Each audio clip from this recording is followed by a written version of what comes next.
Assalamualaikum warahmatullahi wabarakatuh.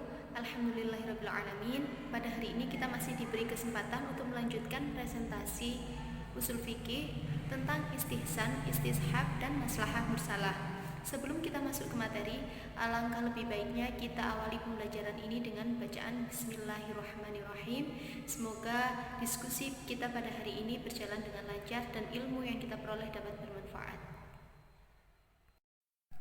Sebelum kita masuk ke pembahasan, kami akan memperkenalkan pemateri kelompok 6 dari kelas PAIF mata kuliah usul fikih.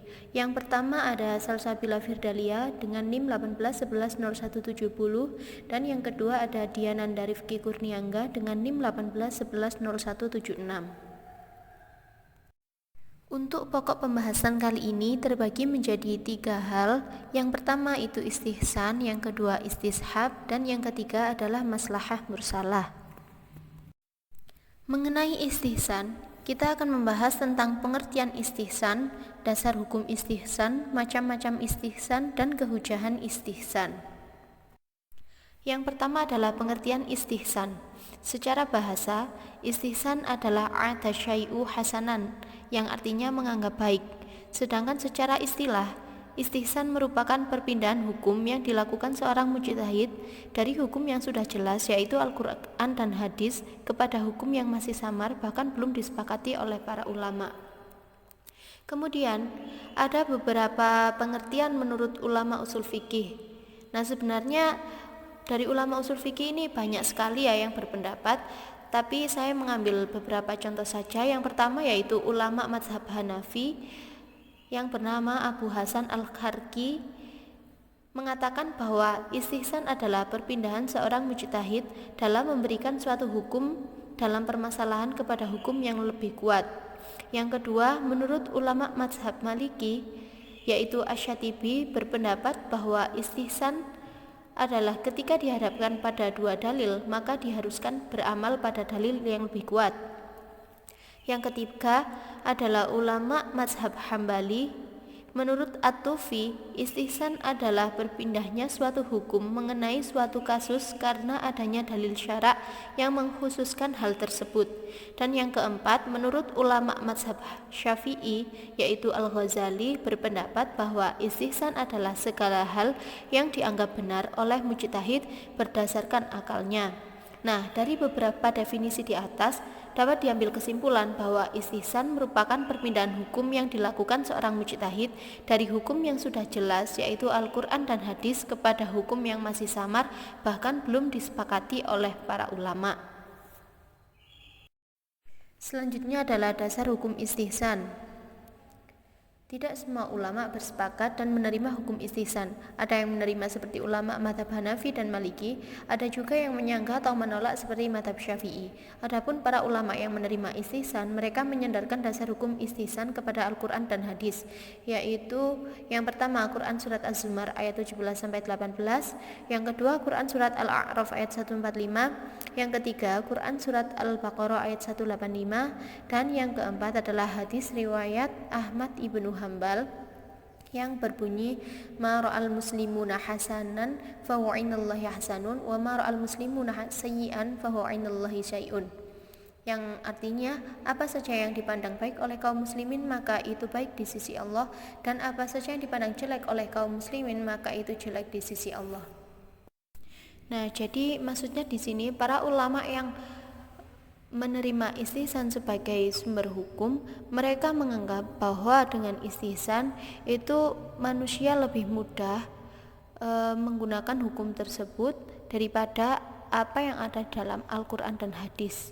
Tapi hal itu juga tidak keluar dari Al-Quran dan hadis, hanya saja dengan adanya istihsan hukum tersebut lebih dipermudah.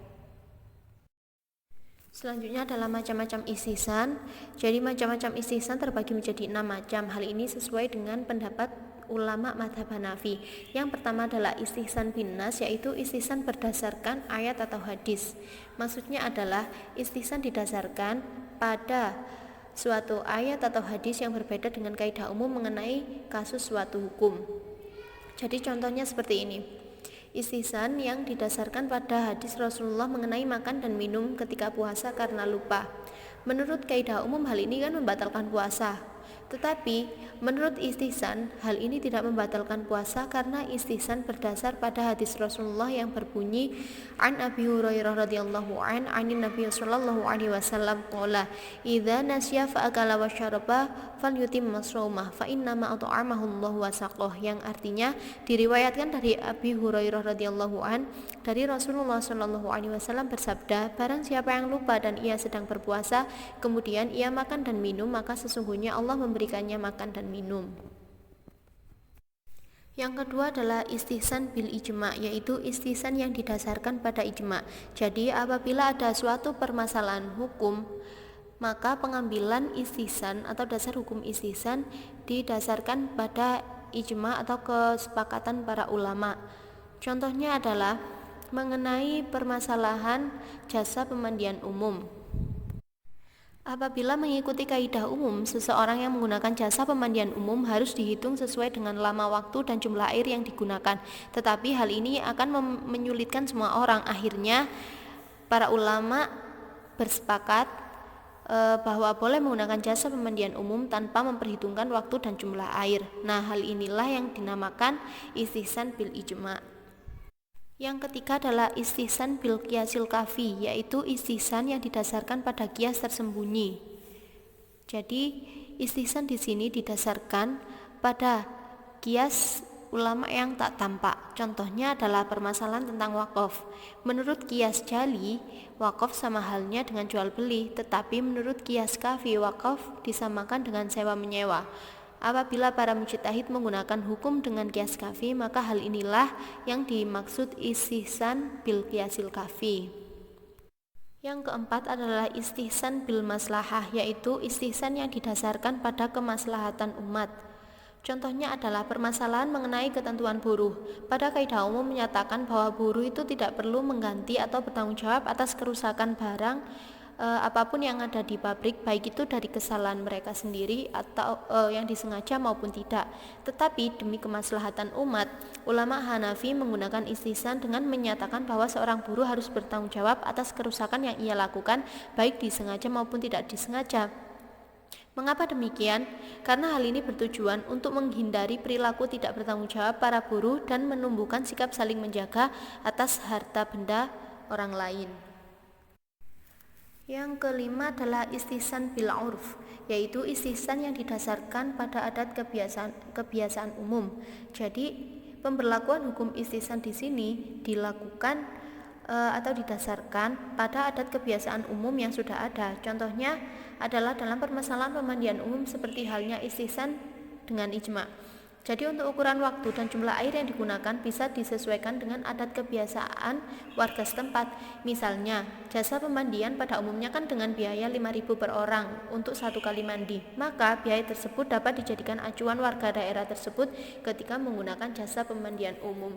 Nah, hal ini yang dinamakan istihsan bil urf.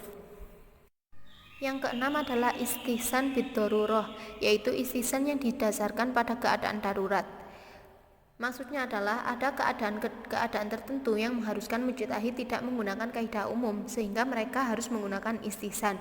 Contohnya adalah dalam permasalahan sumur yang kemasukan najis. Menurut kaidah umum, air sumur tersebut najis, sulit dibersihkan dan sulit untuk dikeringkan. Dalam keadaan darurat seperti ini, agar tidak kesulitan dalam mencari air untuk beribadah, untuk mandi dan lain sebagainya, ulama Hanafi menggunakan istihsan dengan mengharuskan memasukkan beberapa air galon untuk menambah jumlah airnya sehingga air tersebut sudah bisa digunakan dan tidak dihukumi najis lagi. Selanjutnya adalah kehujahan istihsan. Nah, nilai kehujahan istihsan dibagi menjadi 3, yaitu yang pertama para ulama yang menerima istihsan sebagai dalil syara', yang kedua para ulama yang menolak istihsan sebagai dalil syara', dan yang ketiga para ulama yang berpendapat bahwa istihsan adalah dalil syara' bukan juga dalil mustaqil. Nah, para ulama yang menerima istihsan sebagai dalil syara' memiliki beberapa alasan. Yang pertama, mereka menganggap istihsan digunakan sebagai hal yang dapat menolak kemudorotan dan menciptakan kemaslahatan atau menemukan maslahat yang lebih kuat ketika hukum dalam kaidah umum dianggap terlalu sulit. Nah, alasan kedua, mereka menganggap bahwa berdasarkan Al-Quran dan hadis, para mujtahid harus membuat suatu hukum sendiri dalam memecahkan suatu permasalahan tertentu demi menciptakan kemaslahatan dan menolak kemudorotan. Di sisi lain, para ulama yang menolak istihsan sebagai dalil syara juga memiliki alasan. Yang pertama, mereka mengatakan bahwa syariat itu berdasarkan nas dan qiyas. Maka mereka menganggap bahwa istihsan tidak sesuai dengan nas dan qiyas. Kemudian alasan yang kedua, di dalam istihsan itu tidak ada dhobit atau ukuran-ukuran untuk mengkiaskan sesuatu. Maka apabila mujtahid dihadapkan pada suatu kasus, maka mereka akan berpendapat dan menetapkan hukum sesuai dengan apa yang mereka anggap benar. Dan alasan yang ketiga, apabila istihsan boleh dilakukan tanpa didasarkan pada nas dan qiyas, maka istihsan bisa dilakukan oleh siapa saja sekalipun orang tersebut tidak memahami Al-Quran. Nah, hal ini yang menyebabkan para ulama tidak menerima istihsan dan meragukan kebenaran istihsan. Nah, untuk para ulama yang berpendapat bahwa istihsan adalah dalil syara bukan juga dalil mustaqil, itu maksudnya adalah ketika istihsan didefinisikan sebagai apa saja yang dianggap baik oleh manusia sesuai dengan keinginan hawa nafsunya, itu tidak benar, karena pada dasarnya istihsan juga berorientasi kepada kemaslahatan umat. Nah, dalam hal ini ada seorang ulama yaitu Imam Asy-Syaukani berpendapat bahwa orang yang mengambil istihsan sebagai dalil tidak hanya semata-mata sesuai dengan keinginannya saja, tetapi juga didasarkan pada dalil dan kemaslahatan umat mengenai hukum tersebut. Kemudian untuk istishab, kita juga akan mempelajari tentang pengertian istishab, rukun dan syarat istishab, macam-macam istishab dan kehujahan istishab. Yang pertama adalah pengertian istishab. Secara bahasa, istishab adalah thalabus as-sahabah, yang artinya menganggap persahabatan atau mencari teman. Sedangkan maksud as-sahabah di sini adalah mendekati sesuatu untuk membandingkannya. Nah, secara istilah, istishab adalah suatu metode menentukan hukum yang didasarkan pada hukum yang sudah ada kecuali ada dalil yang merubahnya. Kemudian, menurut ulama usul fikih, ada beberapa perbedaan mengenai pengertian istishab. Yang pertama, menurut Asy-Syaukani, istishab ialah tidak merubahnya suatu hukum kecuali ada dalil yang merubah hukum tersebut. Yang kedua, menurut Jauziyah, istishab ialah menetapkan hukum atas dasar hukum yang sudah ada dan menghapus hukum didasarkan karena tidak adanya hukum sebelumnya.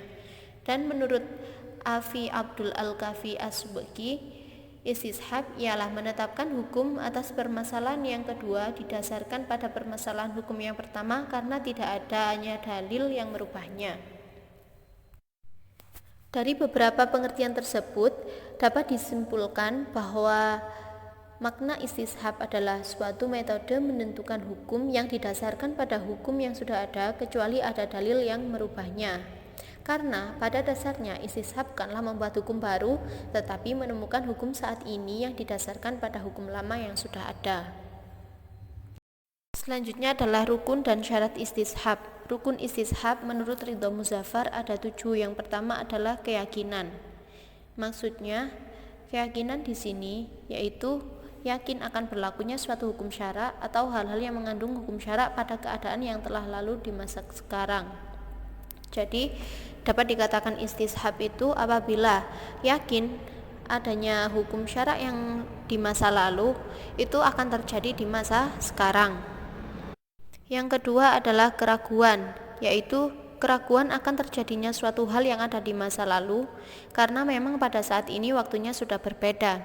Jadi dapat dikatakan istishab juga apabila kita itu memiliki keraguan akan terjadinya hal yang ada di masa lalu pada saat ini karena memang kondisi masa lalu dan saat ini sudah berbeda. Yang ketiga adalah bertemunya suatu hal yang meyakinkan dan meragukan dalam waktu yang sama. Maksudnya adalah meragukan suatu hal yang saat ini terjadi tapi belum ada dalil dan petunjuknya, namun juga meyakini hal tersebut bahwa memang belum ada dalil yang mengubahnya dari hukum asal hal tersebut. Yang keempat yaitu adanya keyakinan dan keraguan pada waktu yang berbeda. Maksudnya adalah adanya keyakinan mengenai suatu hal di masa lalu, tetapi meragukan hal tersebut di masa kini. Nah, itu tadi karena memang di masa lalu dan masa kini itu berbeda. Bisa jadi hal tersebut memang di masa lalu itu diyakini, tapi sudah berubah hukum bahwa di masa sekarang hal tersebut diragukan hukumnya. Yang kelima adalah keyakinan dan keraguan dapat menyatu. Maksudnya di sini yaitu adanya keraguan terhadap suatu hal, tetapi hal tersebut juga diyakini. Jadi mereka itu menganggap bahwa hal tersebut itu diragukan hukumnya, tetapi di sisi lain mereka juga mempunyai keyakinan bahwa hal tersebut adalah benar dan hukumnya diperbolehkan. Yang keenam, masa berlakunya suatu hal yang diyakini mendahului masa berlakunya suatu hal yang diragukan. Artinya, suatu hal yang diyakini harus ada terlebih dahulu sebelum hal yang diragukan. Nah, kalaupun terjadi sebaliknya, seperti hal yang diragukan terlebih dahulu, kemudian hal tersebut diyakini, maka hal itu tidak bisa dikatakan istishab, karena pada dasarnya istishab itu meyakini suatu hal terlebih dahulu, kemudian bisa meragukan hal tersebut karena ada dalil yang mengubahnya. Dan yang terakhir, hal-hal yang diyakini maupun diragukan tersebut terjadi secara nyata, tidak tersembunyi. Jadi hal-hal tersebut itu ada dan benar-benar nyata dalam kehidupan manusia. Maksudnya adalah persoalan-persoalan atau permasalahan-permasalahan tersebut memang benar-benar adanya. Nah, hal itu baru bisa dikatakan istishab. Apabila hal tersebut tidak nyata, maka hal itu tidak bisa dikatakan istishab. Adapun syarat-syarat istishab antara lain, yang pertama, orang yang menggunakan istishab harus mempunyai bukti. Maksudnya mencari bukti. Jadi orang yang menggunakan istishab itu harus mengerahkan seluruh kemampuannya untuk mencari bukti mengenai hal yang merubah hukum sebelumnya. Nah, yang kedua, ketika orang tersebut tidak menemukan bukti, maka para pengguna istishab menggunakan hukum lama sebagai dasar istishab yang benar. Artinya, penentuan istishab tidak hanya sekedar dugaan, baik itu adalah dalil dari nas maupun dari akal. Nah, untuk yang pertama tadi kan mencari bukti. Ketika tidak ada bukti yang membuktikan kebenaran dari hukum tersebut, maka para pengguna istishab itu harus menggunakan hukum lama sebagai penentuan hukum istishab. Tidak boleh hanya sekedar dugaan saja, baik itu hukumnya dari dalil nas Al-Quran maupun hadis atau dari akal. Nah, selanjutnya syarat istishab adalah menggunakan hukum lama sebagai pijakan adalah bersifat mutlak atau umum.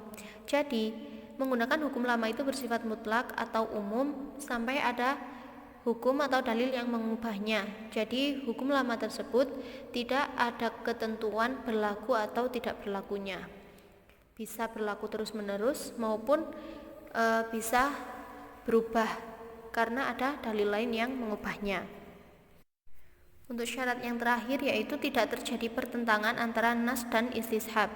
Nah, apabila terjadi perselisihan antara nas dan istishab, maka yang didahulukan adalah hukum yang ada dalam nas karena nas memiliki kedudukan hukum yang lebih tinggi.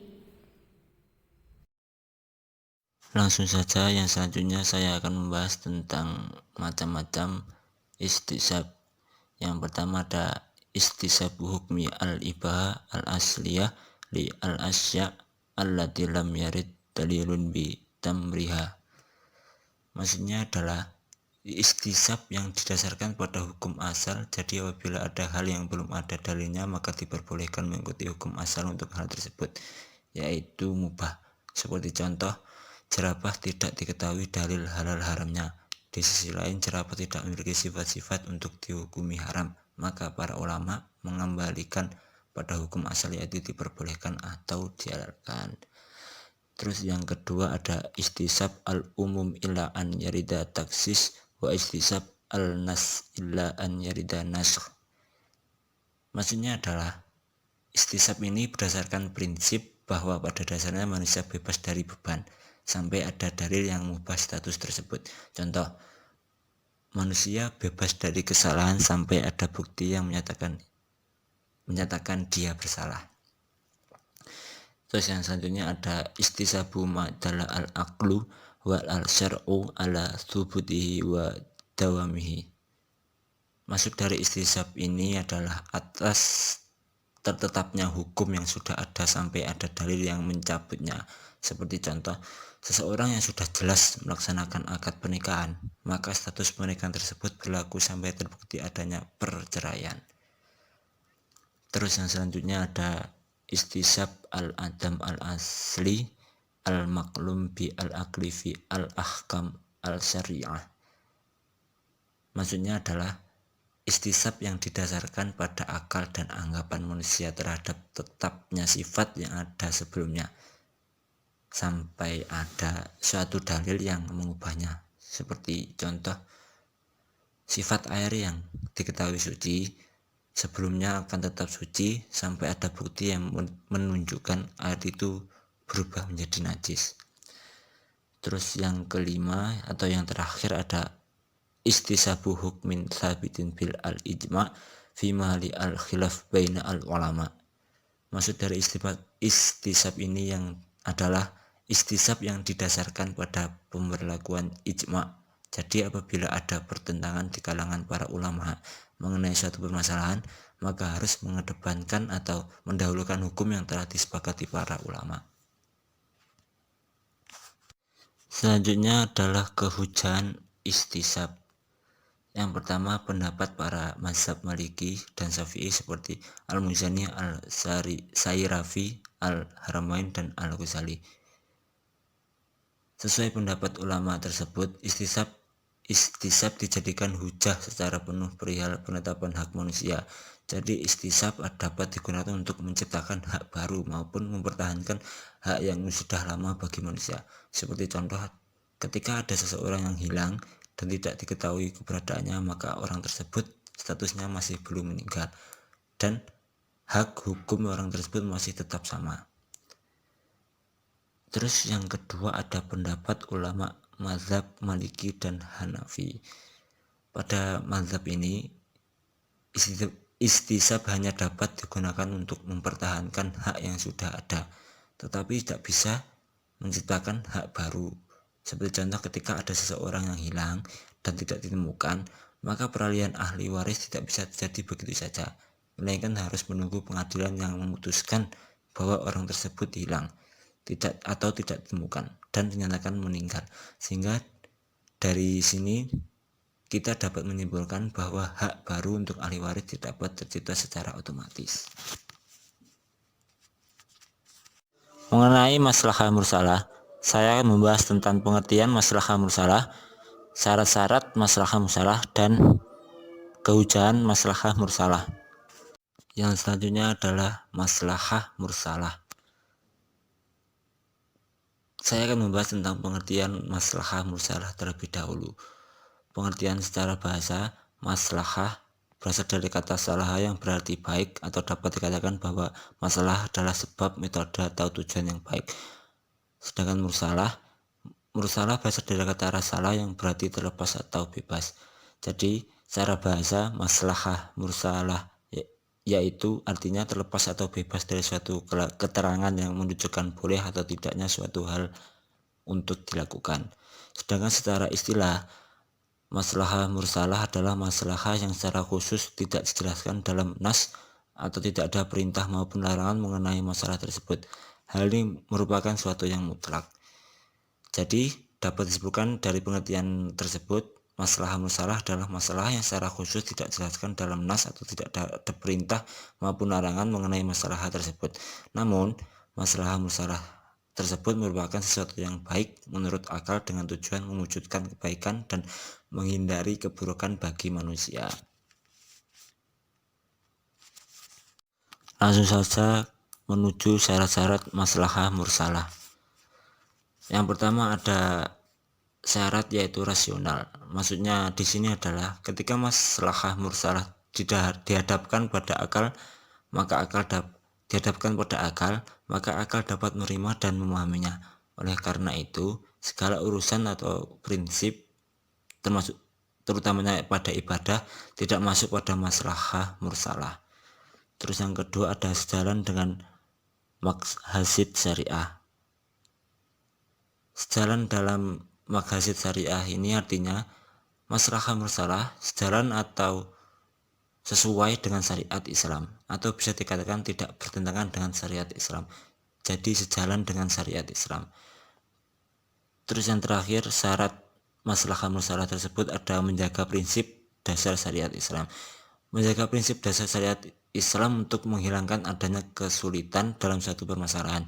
Jadi kembali kepada tujuan bahwa maslahah mursalah ini merupakan hal untuk mewujudkan kebaikan atau kemudahan bagi manusia dan menghindari dari keburukan atau kesulitan bagi manusia.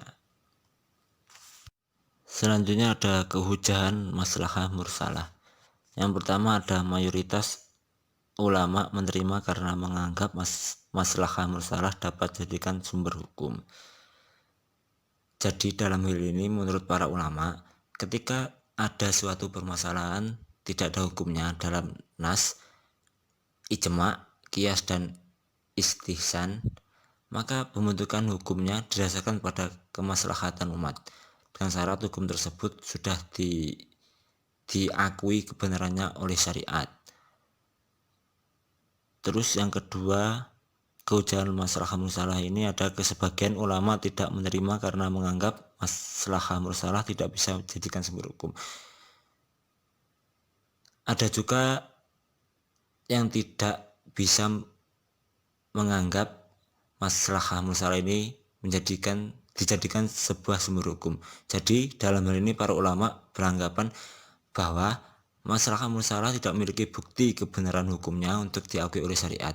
Maka dari itu mereka beranggapan bahwa maslahah mursalah tidak dapat dijadikan sumber hukum. Demikian presentasi dari kelompok kami. Semoga apa yang kita pelajari bisa bermanfaat bagi hidup kita, dan terima kasih atas perhatiannya, dan mohon maaf apabila ada tutur kata yang kurang berkenan. Wassalamualaikum warahmatullahi wabarakatuh.